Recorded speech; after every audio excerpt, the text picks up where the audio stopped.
Basantapur union BNP কর্তৃক আয়োজিত আজকে ৬ নম্বর ওয়ার্ড বিএনপির কর্মী সভার সম্মানিত সভাপতি আমার শ্রদ্ধাভাজন জামাই উপস্থিত আছেন। বসন্তপুর ইউনিয়ন বিএনপির সম্মানিত সভাপতি জনাব মাহমুদ হাসান কাজল। আজকের এই সভায় উপস্থিত আছেন রাজবাড়ী সদর উপজেলা বিএনপির যুগ্ম আহ্বায়ক জনাব শহীদুল ইসলাম গনি। আরো উপস্থিত আছেন যুগ্ম আহ্বায়ক জনাব আহসান হাবিব শাহিন। আমাদের এই সভায় আরো উপস্থিত আছেন রাজবাড়ী সদর উপজেলা বিএনপির যুগ্ম সম্মানিত সভাপতি সাধারণ সম্পাদক এই ইউনিয়ন বিএনপির সিনিয়র সহসভাপতি সুলতানপুর ইউনিয়ন বিএনপির সাংগঠনিক সম্পাদক। আরো অনেক নেতৃবৃন্দ এখানে উপস্থিত আছেন, সামনে উপস্থিত আছেন। অনেকে আমার শ্বশুর, অনেকে আমার ভাই বাচ্চা, যাই সবাই রাজবাড়ী সদর উপজেলা বিএনপির পক্ষ থেকে আপনাদের সবাইকে অনেক অনেক শুভেচ্ছা এবং অভিনন্দন। সাথী বন্ধুরা, দীর্ঘ সময় আপনারা কথা শুনেছেন, আমি বেশি কথা বাড়াবো না, দু চারটি কথা বলে আমি আমার বক্তব্য শেষ করব, যেহেতু আপনারা অনেকে কুয়াশার ভিতরে বসে আছেন। সামনে আমাদের অনেক কাজ, ঠান্ডা লাগলে সমস্যা। আজকের এই ওয়ার্ড কমিটিটা আমি আপনাদের কাছে আশা করব এমন একটা ওয়ার্ড কমিটি দিবেন যেই কমিটিটা দৃষ্টান্ত হয়ে থাকবে এবং সুন্দর একটা কমিটি দিবেন। সেই কমিটিতে আজকে বোধহয় আমাদের কর্মসূচির মধ্যে আছে 5 জনের নাম আমরা ঘোষণা করব। বাকি নাম যেগুলো হবে 5 জন বসে এলাকার গণ্যমান্য লোকজনদের সাথে নিয়ে পূর্ণাঙ্গ কমিটি করবেন। এই কমিটিটা যেহেতু এখানে একটা বড় আয়োজন, অনেক লোকের সমাগম, এই কমিটিটা আপনারা 71 সদস্য বিশিষ্ট করবেন। আমি এখানে বলে গেলাম, আমরা সদর উপজেলা বিএনপির পক্ষ থেকে এটা অনুমোদন দিয়ে দেব। আপনারা 71 সদস্য বিশিষ্ট কমিটি করবেন। এই কমিটি অনুমোদন হবে যেই দিনে 71 সদস্য বিশিষ্ট কমিটির মিটিং হবে, সেই দিন যদি আমার কোনো বেশি ব্যস্ততা না থাকে, আমি চেষ্টা করব ওই সভায় থাকার জন্য। যারা এই কমিটিতে ওই দিন উপস্থিত থাকবেন না, তাদের কিন্তু এই কমিটির অন্তর্ভুক্ত করার কোনো সুযোগ থাকবে না। সেই হিসাবে আপনারা নাম দিবেন, কোনো আত্মীয় স্বজনের নাম দিবেন না যে ওই দিন তারা উপস্থিত থাকলো না। আমি এই জন্যই কিন্তু আসবো যে 71 সদস্য বিশিষ্ট কমিটির 71 জন ওই দিন উপস্থিত আছে কিনা। কোনো ভাইয়ের লোক, কোনো বন্ধুকে কিন্তু এই কমিটিতে ঢুকাবেন না যে পরে আসবে, আওয়ামী লীগ করলো ভালো মানুষ, পরে ভোটে কাজে লাগবে, এরকম লোক আমি এই মুহূর্তে যেন কমিটিতে আশা করতেছি না, কেউ দিবেন না। আওয়ামী লীগ খারাপ সংগঠন এটা আমি বলি না, কিন্তু আওয়ামী লীগ যে কাজটা 17 বছর আওয়ামী লীগ যেই কাজটা করেছে আপনারা সবাই জানেন। 10 টাকা কেজি চাউল, সেই চাউলটা আমার বিএনপির ভাইয়েরা গরিব হওয়ার কারণে, বিএনপির ভাইদের রক্তে আওয়ামী লীগের নৌকার ছোঁয়া না থাকার কারণে তাদেরকে কিন্তু এই 10 টাকার মূল্যের চাউলের কার্ডটা দেওয়া হয় নাই। সত্যি বলতেছি না মিথ্যা বলেন? হয় নাই। আওয়ামী লীগ করেছে, অথচ যাদের 40 পাখি 30 পাখি জমি আছে তারাই কিন্তু এই 10 টাকা কেজির চাউলটা উপভোগ করতে পারছে। বিএনপির নেতারা কিন্তু এই কার্ডটা পান নাই। শুধুমাত্র ভিজিএফ কার্ড যারা ভোগ করেছেন তারা একান্তই আওয়ামী লীগের লোক ছাড়া অন্য কোন লোক সুযোগ সুবিধা যদিও 100-এর মধ্যে 2-1 জন পেয়ে থাকেন, সেইটা অন্তত তাকে একটা নৌকার প্রার্থী যে হবেন অন্তত তার কাছে করজোর করে বলতে হয়েছে, ভাই আমি এখন আওয়ামী লীগই করি বা আপনারা আওয়ামী লীগে ভোট দেবো, আমারে দয়া করে কার্ডটা দেন। তারপরও কয় হাজার ভিজিডি কাজে কয় হাজার, এটা তো একটা প্রচলনই আছে। 5 থেকে 10 এই টাকা ছাড়া কিন্তু নৌকায় তো ভোট দেওয়াই লাগবে, তারপরে 5 থেকে 10 হাজার টাকা কিন্তু দেওয়া লাগছে, তাছাড়া কিন্তু ভিজিডি কার্ড কিন্তু হয় নাই। তো এই জায়গা থেকে উত্তরণের জন্য আমাদের বিশ্বনেতা তারুণ্যের প্রতীক জনাব তারেক রহমান সাহেব এখন বিশ্ব নেতা। এই কারণে সারা বিশ্বে এমন কোন নেতা তৈরি হয় নাই যে বিদেশে থেকে বাংলাদেশে যে বিভাগীয় সমাবেশ হয়েছে আপনারা সবাই উপস্থিত ছিলেন। 2 দিন 3 দিন খোলা আকাশের নিচে লক্ষ লক্ষ লোক অবস্থান করেছে, একটা সামিয়ানাও ছিল না। তা শুধুমাত্র তার নির্দেশে। এমন নেতা কিন্তু সারা বিশ্বে বিরল, নাকি ভুল বললাম? কেউ কিন্তু পারে নাই। কারো কথাই কিন্তু এরকম সারা রাত মানুষের, এখন তো শীতে নাই, কি শীত, আমরা ফরিদপুর থাকলাম ঠান্ডার ভিতরে সারা রাত শুয়ে থাকলাম একমাত্র তারেক রহমান সাহেবের নির্দেশে। উনি কি বললেন, উনি ভিডিও কনফারেন্সে কিন্তু দেখেছেন ফরিদপুরের প্রোগ্রাম। আমরা যখন রাজবাড়ী পার্টি অফিসে প্রোগ্রাম করি তখন কিন্তু উনি বলেছেন যে আপনারা রাজবাড়ীবাসী ফরিদপুরে কেমন ছিলেন আমি কিন্তু সব দেখেছি আপনাদের। কি সত্যি বলে নাই যারা ছিলেন? উনি কিন্তু বলেছে। সেই জন্য তারেক রহমান সাহেব এমন একজন বিচক্ষণ লোক। আমরা আজকে এখানে মিটিং করতেছি, ওনার 7 জন প্রতিনিধি সকল জেলায় আছে। আমরা এখানে স্বজনপ্রীতি করে যাব, কোনো না কোনো ভাবে এই রিপোর্টটা যদি যায়, আমিও নাই, জেলাও নাই, কাজল সাহেবও নাই, আওয়ামী লীগের লোকজন দিয়ে এই কমিটি করলে এগুলা রিপোর্ট হবে। অন্তত যারা কমিটির অন্তর্ভুক্ত আছেন এমন কোন লোক যাতে কোনো অবস্থাতেই, আওয়ামী লীগের কমিটিতে আছেন এমন কোন লোক যাতে কোনো অবস্থাতেই এই কমিটির মধ্যে না আসে। আমি সবাইকে বলে গেলাম, আপনারা এটা একটু লক্ষ্য রাখবেন। সাথী বন্ধুরা, আমি রাজবাড়ী সদর উপজেলা বিএনপির আহ্বায়ক, দেশনেত্রী বেগম খালেদা জিয়া, জনাব তারেক রহমান সাহেবের নির্দেশিত কমিটির আহ্বায়ক আমি, অনুমোদিত কমিটির আহ্বায়ক আমি। কিন্তু আজকে তারেক রহমান সাহেব যে কমিটি দিয়েছে, ম্যাডাম খালেদা জিয়া যে কমিটি দিয়েছেন, এই কমিটি যারা মানে না তারা কি বিএনপি করে? তারা কিন্তু বিএনপি করে না। আপনি বিএনপি করলে আসেন, এই কমিটিকে মানেন, তারেক রহমান সাহেবকে মানেন, খালেদা জিয়াকে মানেন। আপনার যদি নমিনেশন ধানের শীষ নিয়ে আসেন, আমরা তো আপনার জন্য অবশ্যই ভোট চাবো, চাবো না? চাবো তো।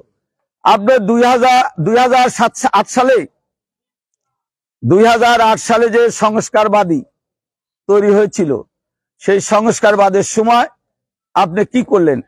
আপনি দেশনেত্রী বেগম খালেদা জিয়াকে জেলে দেওয়ার যত ষড়যন্ত্র সংস্কারবাদীরা করছে না? তারেক রহমান সাহেবের মাজা ভাঙার ষড়যন্ত্রে কারা ছিল? সংস্কারবাদী না? সেই সংস্কারবাদীর উপকার কিন্তু ছিল এই খোয়েম সাহেব। খোয়েম সাহেব, আপনারা বিএনপির চেয়ারপারসন যখন জেলে যায়, আমি রাজবাড়ী সদর উপজেলা বিএনপির সভাপতি ছিলাম।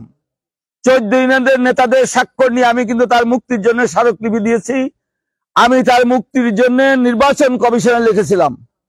খোয়েম সাহেব যদি দেখাইতে পারেন কোন পেপার পত্রিকায় কোথাও বিএনপির চেয়ারপারসনের মুক্তির জন্য উনি কোনো দাবি করেছেন, কোথাও কোনো স্মারকলিপি দিয়েছেন, কোনো কাগজে স্বাক্ষর করেছেন, আমি কালকের থেকে পদত্যাগ করবো, আমি এই সভাপতি পদে আর নেব না। উনি দেখাইতে, ওনার সে সৎসাহস নাই, উনি সেটা দেখাতে পারবেন না, উনি দেখানোর কোনো সুযোগ নাই। উনি বিএনপি করবেন, বিএনপি করতে তো আপত্তি নাই। আপনি খালেদা জিয়ার নির্দেশ মানেন, তারেক রহমান সাহেবের নির্দেশ। অনেকে বলে গ্রুপ, ভাই আপনারা কিন্তু গ্রুপের কথা আর বলবেন না। উনি কিন্তু গ্রুপ, বিএনপিতে কোনো গ্রুপ নাই। বিএনপির গ্রুপ একটাই, সেটা হলো তারেক রহমান সাহেবের যে কমিটি, সেটা হলো বিএনপির কমিটি। উনি যেটা করতেছেন এটা তো বিএনপির কোনো প্রতিদ্বন্দ্বী না, বিএনপির কোনো গ্রুপ না। বিএনপি যদি একটা লোক করে, যদি আপনি বিএনপি করেন, আপনি কি কারো চেয়ার ভাঙতে পারেন? কোন বিএনপির মিটিং এ পারেন? আপনারা কেউ পারেন? আপনি পার্টি অফিস ভাঙতে পারেন? আপনি তারেক রহমান সাহেবের ছবি পুরাইতে পারেন? ছবি কাটতে পারেন? পারেন? তাহলে উনি কিসের বিএনপি করে? উনি কিসের বিএনপি করে? উনি যেখানে ওনার সন্ত্রাসী বাহিনী, এই যে আমার এক ভাই মালিকের কথা বলেছে, বিএনপির কলঙ্ক। আসলে তো বাস্তব ঘটনা উনি বলেছেন। কোন লোক বিএনপি করলে সে মানুষের জায়গা দখল করতে পারে না, সে বিএনপির কোন জনসভা ভাঙতে পারে না, বিএনপির মিটিং এর চেয়ার ভাঙতে পারে না। আপনি দেখেন খানগঞ্জে তার সন্ত্রাসী বাহিনী দিয়ে আমাদের নেতাদের পার্টি অফিস ভাঙচুর করেছে। সাংবাদিক ভাইরা এখানে আছে, সত্যি বলছি না। কিন্তু যে লোকটা বিএনপি করে, আজকে আপনি 2 দিন পর আপনি নমিনেশন পাবেন, এই জায়গায় সকল লোক কি, যত লোক এখানে আছে এর ভিতরে হয়তো 2-4 জন মনে কষ্টে তার জন্য কাজ করবে না, কিন্তু যখন নমিনেশন নিয়ে আসবেন তখন তো সবাই ধানের শীষের পক্ষে ভোট চাবে, নাকি কোন দিকে যাবে? সব ধানের শীষের পক্ষে ভোট চাবে। তা আপনি যেহেতু ভাঙচুর মারামারি করেন, তাহলে তো আপনার আশা কোনটা? বিএনপির ভিতরে ভাঙন সৃষ্টি করলে আপনার লাভ কি? আপনার বাসায় আওয়ামী লীগের এখন হলো নিরাপদ আশ্রয়স্থল। যত আওয়ামী লীগের নেতা আছে সব নেতার আস্তানা কিন্তু এখন ওনার ওই জায়গায়। আপনাদের সন্ত্রাসীদের কালো হাত ভেঙে দাও, ঘুরিয়ে দাও, ভেঙে দাও, ঘুরিয়ে দাও, সন্ত্রাসীদের কালো হাত। আসলাম ভাই ভয় নাই, রাজপথ ছাড়ি নাই, আবুল গাজী ভয় নাই, রাজপথ ছাড়ি নাই, রাজপথ ছাড়ি নাই, আবুল গাজী ভয় নাই। সংস্কারের আস্তানা ভেঙে দাও, ঘুরিয়ে দাও, ভেঙে দাও, ঘুরিয়ে দাও, সংস্কারের বসো। আমি আপনাদেরকে একটি কথা বলতে চাই। অ্যাডভোকেট আসলাম মিয়া দীর্ঘ সময় রাজবাড়ী জেলা বিএনপিকে অর্থ বিত্ত টাকা পয়সা সময় দিয়ে কিন্তু এই দলটিকে সুসংগঠিত করার জন্য রাত দিন পরিশ্রম করে যাচ্ছেন। একাধারে তিনি কেন্দ্রীয় কৃষক দলের সহসভাপতি, সে দায়িত্বে তিনি আছেন। 17টি বছর জনাব খোয়েম সাহেব, আপনি 1 বছর আগের থেকে যে সমস্ত প্রোগ্রামগুলো রাজবাড়িতে আমরা করেছি, আপনি 2টা ছবি দেখান, 5টা ছবি দেখান, ভিডিওতে তো অনেক পোস্ট দেন, সমস্ত পুরান ছবি কোথায় কবে আপনার মহাসচিবের সাথে সাক্ষাৎ করেছেন সেই ছবি বারে বারে আপনি পোস্ট করেন। আপনি 2008 সালের পরের থেকে 2022 সাল পর্যন্ত আমি এই সভায় বলে গেলাম, যদি 2-1 বন্ধু খোয়েম সাহেবের এখানে হিতাকাঙ্ক্ষী থাকেন, তারা যায় খোয়েম সাহেবকে বলবেন যে আবুল গাজী আপনাকে 2008 সালের পরের থেকে ধরে 2022 সাল পর্যন্ত আপনি যেই প্রোগ্রামগুলো অ্যাটেন্ড করেছেন তার 2-1টা ভিডিও ফেসবুকে ছাড়ার জন্য। দেখি উনি ছাড়তে পারেন কিনা। উনি আজকে ওনার খুব শখ হয়েছে 5 তারিখের পরে। 5 তারিখের পরে ওনার বিএনপি করার খুব শখ। এখন বিএনপি যারা দুঃসময় বিএনপি করছে, আজকে নমিনেশন পেলেই এমপি হওয়া যাবে, এমপি হওয়া ওনার শখ। হোমিওপ্যাথি ডাক্তারি করে বিল্ডিং, মাঠ ঘাট, কারখানা, ফ্যাক্টরি, আপনি জুট মিল, অভাব নাই, অভাব নাই। আবার শুরু করছে কি, ওই যে মোশা সাহেব আবার ওনার ভগ্নিপতি মোশা সাহেব আবার কাজ ভাগ শুরু করছে। কোন প্রোগ্রামে দেখি নাই। এক নামে যারে চিনে বাংলা ভাই হিসাবে, খোয়েম সাহেবের ভগ্নিপতি এটা নাম দিছে বাংলা ভাই। উনি পৌরসভায় 8 কোটি টাকার কাজ কয়েকদিন ভাগ করছেন। উনি আবার মাঠে নামছে এটা ভাগ করার জন্য। এই সমস্ত ভাগ বাটোয়ারা বিএনপির এই কমিটি যতদিন আছে এই সমস্ত ভাগ বাটারা করতে আমরা আর দেব না। কি বলেন? বিএনপি একটি গ্রামমুখী মানুষের দল। জনাব তারেক রহমান সাহেব 31 দফা ঘোষণা করেছেন। সেই 31 দফা বাস্তবায়িত হলে এদেশে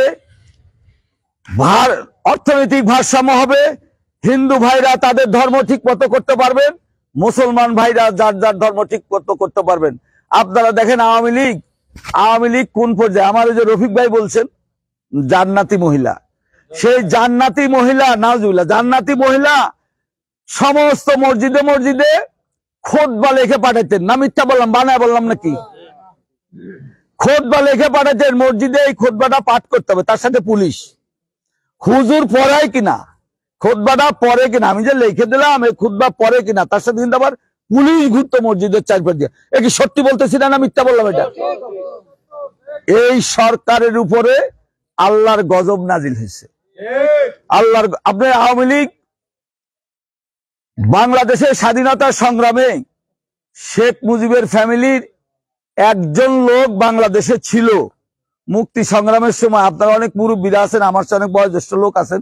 শেখ মুজিবের ফ্যামিলির একজন লোক মুক্তি সংগ্রামের সময়, স্বাধীনতা সংগ্রামের সময় বাংলাদেশে ছিল। এই লোকটার নাম যদি বলতে পারেন, শেখ মুজিবের রক্তের যেগুলা ছিল, কেউ যদি তার নাম বলতে পারেন, আমি তারে ভরপেট মিষ্টি খাওয়াবো। বলেন তো একজন লোক বলেন, শেখ মুজিবের ফ্যামিলির একজন লোক বাংলাদেশ স্বাধীনতা সংগ্রামের সময় এ দেশে ছিল এবং মুক্তি সংগ্রামে অংশগ্রহণ করছে। এরকম কেউ আছে? এরকম কিন্তু কোন লোক পলাই না পার্টি নিয়ে এলো, পলাই না পার্টি। এইবার দেখেন, এইবারও কিন্তু দেশে একটা মুক্তি সংগ্রাম হয়েছে। ওনার কিন্তু ভাগ্যে জোটে নাই বাংলাদেশে থাকার জন্য। ওই মহিলার খেয়াল ছিল কি, আগের থেকে 14টা সুটকেস, আপনারা যারা ভিডিওতে দেখছেন, উনি ওই হেলিকপ্টারে উঠতেছে তখন ওই 14 ট্রাঙ্ক উঠলো কিনা ওইটার দিকে খেয়াল, 14টা ট্রাঙ্ক ঠিক মতো উঠলো কিনা হেলিকপ্টার, ওইটার দিকে কিন্তু ওনার খেয়াল। অন্যদিকে রাষ্ট্রের মানুষ, তার জায়গার একেবারে লজ্জা শরম নাই, সেই সমস্ত লোকই কিন্তু আগামী দিনে আওয়ামী লীগ করবে। এই যেই নেত্রী, 2-1 আছেন বোধহয় ভক্ত, ঠিক বলতেছেন না, আশা আছে। শোনেন, আমি আপনাদের বলি, যেই নেত্রী লক্ষ লক্ষ আওয়ামী লীগের কর্মীদেরকে এইভাবে সমুদ্রে ভাষা দিয়ে পলাইছে, সেই দল কোন নেতার আর করা উচিত? এই নৌকা মার্কার দল, লজ্জা থাকলে কিন্তু আর করা উচিত না, কেউ করবে না এই দল। আজকে বেশি কথা বলবো, অনেকেই ঠান্ডা হয় বাইরে এই যে বাবা যে বড় করে একটু তাবু দিলে না, আমরা অনেকক্ষণ গল্প করতে পারতাম না, আরামে বসতে পারতাম। বাইরে স্বামীরা নাই সাধু না,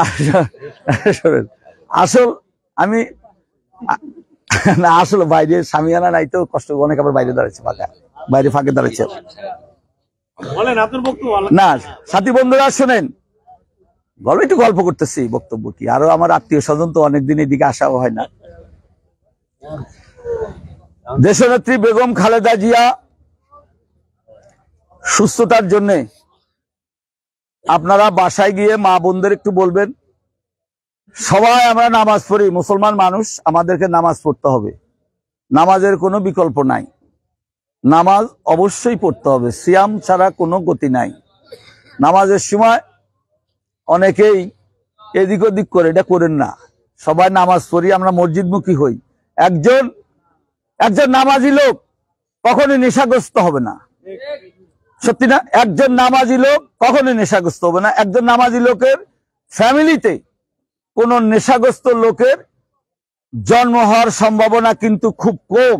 যে লোকটা মসজিদমুখী হয়, আল্লাহর প্রতি যার ভীতি আছে, সেই লোকের সন্তান কখনোই নেশার দিকে যাইতে পারে না, ঠিক না? আমরা বাসায় গিয়ে সবাই আমার মা বোনদেরকে বলবো, আমরা নামাজ পড়ে দোয়া করব আমাদের নেত্রী, দেশনেত্রী বেগম খালেদা জিয়া যাতে দ্রুত সুস্থ হয়ে আমাদের মাঝে ফিরে আসতে পারেন।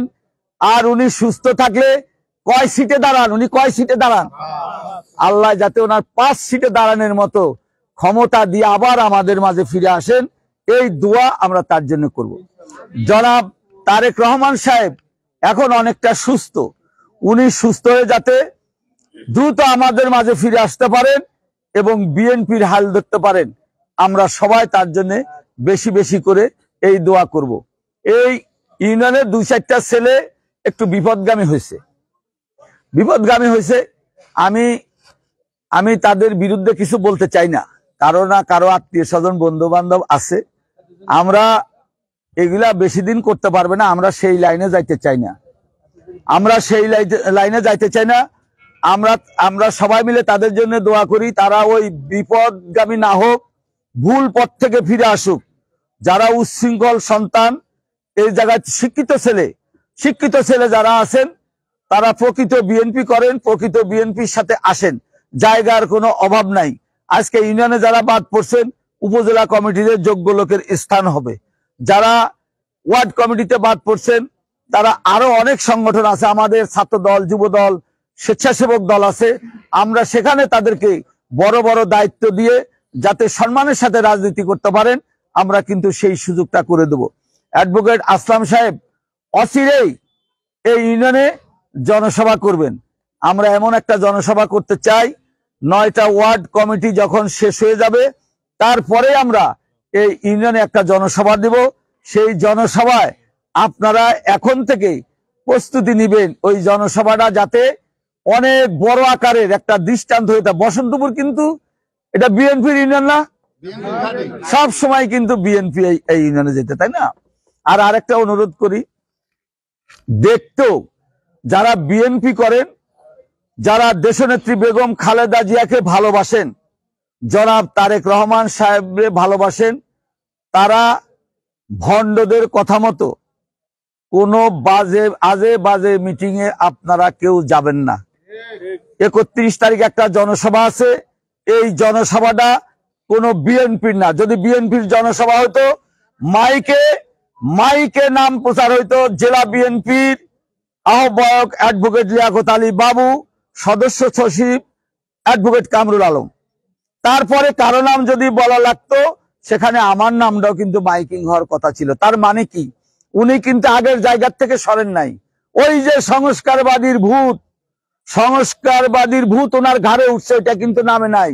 তা যদি নামতো তাইলে এই বিএনপির সাথে উনি নাকে খত দিয়ে হইলো যে আমি যা ভুল করছি, সাধারণ মানুষের ভিতরে ক্ষমা চায় বলতো আমি যা ভুল করছি আপনারা আমাকে মাফ করে দেন, আমি আপনাদের সাথে মিলেমিশে দল করতে চাই। সে কিন্তু সেই জায়গায় নাই, ওই যে সংস্কারবাদীতে গেছে।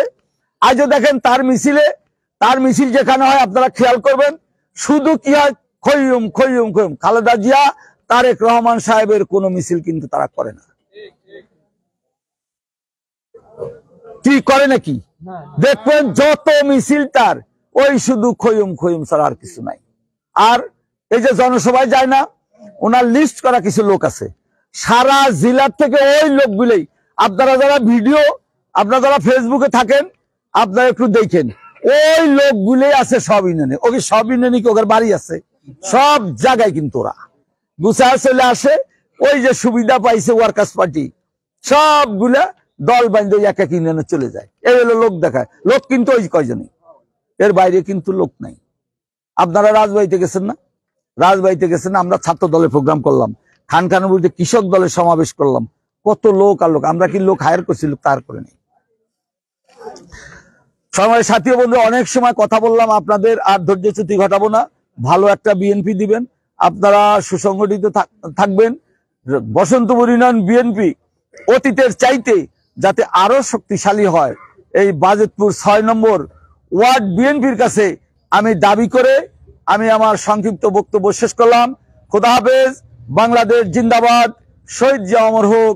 খালেদা জিয়া জিন্দাবাদ। জনাব তারেক রহমান জিন্দাবাদ। বসন্তপুর ইউনিয়ন বিএনপি জিন্দাবাদ। আজকের এই 6 নম্বর ওয়ার্ড বিএনপি জিন্দাবাদ। সবাই ভালো থাকবেন, সুস্থ থাকবেন। খোদা হাফেজ। আপনাদের জন্য আমি দোয়া করি, আপনারা আমার জন্য দোয়া করবেন। আল্লাহ হাফেজ।